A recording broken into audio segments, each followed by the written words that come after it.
Ang lalawigan ng Palawan ay binubuo ng 1,768 islands. Pero ang pinagmamalaki ng probinsya ay ang Puerto Princesa Subterranean River National Park. Isa ito sa pinakamahabang underground river sa buong mundo.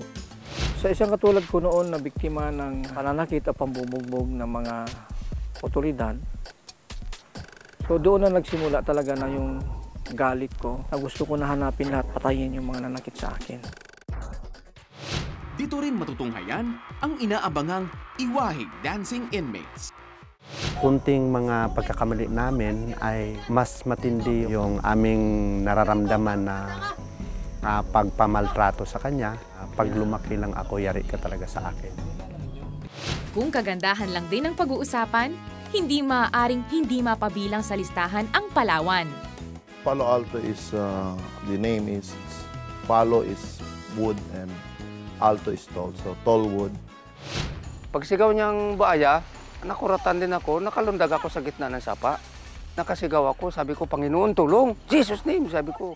Pumapasok ako sa mga nagpapalabada sa akin araw-araw.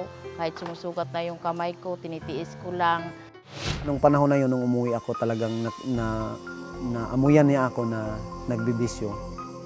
At pinalo niya ako ng yung belt ng mga sundalo nung una na bakal talaga yun, parang bronze. Sa The 700 Club Asia, alas 11 ng gabi sa GMA News TV.